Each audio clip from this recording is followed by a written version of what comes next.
Hey guys, Micah from Black Bear Custom Kydex coming at you with a video on a knife that I just worked on. I've got a sheath made for a Bravo LT1, or 1LT, sorry, Bravo 1LT from Bark River Knives. And this is one of my favorite knives, my personal favorites. It's just so comfortable in hand. I think it looks beautiful, and especially with CPM 3V, you got yourself a really rugged knife. It's a bushcraft knife, but I think this is probably on my short list of sort of all-purpose knives that I would be comfortable using in just about any scenario. So anyway, the 1LT from Bark River Knives, beautiful knife. All right, so the customer had already done quite a bit of Kydex research, had already checked out other Kydexers, and he already knew exactly what he wanted, so he came to me and pretty much just gave me the specs on what he wanted to build, and I thought that was awesome.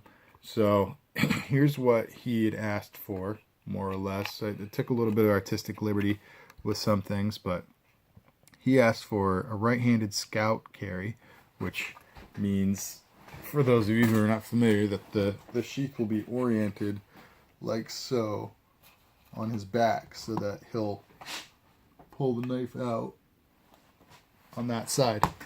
So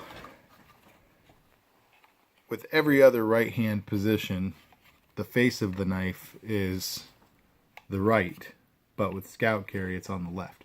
So just a little explanation in case you didn't know what that was. But all right, so the knife came with this Firesteel with its original sheath right here, and he asked me to put that on there for him. And he was also looking for some kind of small pouch, and I talked him into a mini Altoids tin because I think they're really versatile. They Kydex pretty well, actually, and yeah, they serve the purpose, and they're cheap. So if you ever screw it up, you can replace it really easy. So I think that's a good virtue to have in a lot of field gear that isn't like the top of your list of essentials. So anyway, that's my draw to the mini Altoids tin. But let's talk about that holder real quick. So it's really easy to get this sucker out, and at the same time it actually stays in there really snug. It's not rattling. It's certainly not going to fall out. Even if you have this sucker loaded up, I think it's in there really snug.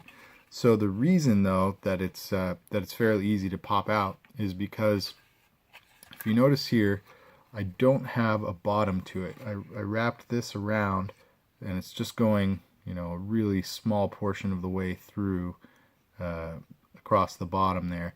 And the reason I set it up like this is because, well, first off, I hooked that under to prevent the main shell here from going down too far and actually bypassing the spine of the sheath. And why it would do that is because what's holding it on there is just elastic shock cord.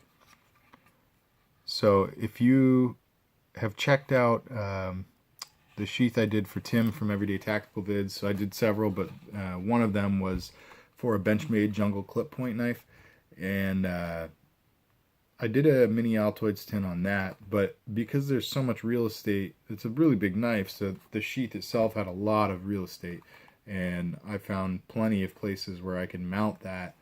And on this, I did mount one. I had it all set up, and it really didn't look right, so I wanted to go with something a little bit lower profile, and this is just what I came up with. So I put a couple holes here, and I put 4 holes up here. I'm not sure how well those are showing up on camera, but yeah, I just ran the shock cord up and around the back there, and that's what holds it to the face of the sheath. And it works pretty well. It's very sturdy, but it's also very easy to get out the tin.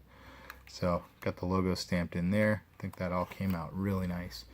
So it came with a Firesteel. I put that on there. We've got some elastic shock cord to hold it, and right now it's a little bit snug, but not too bad. It's just when it's brand new, I like to make them just a little bit snug, because as you use the Firesteel, it's going to become smaller and therefore looser in its holder here. So that's why the shock cord's on there.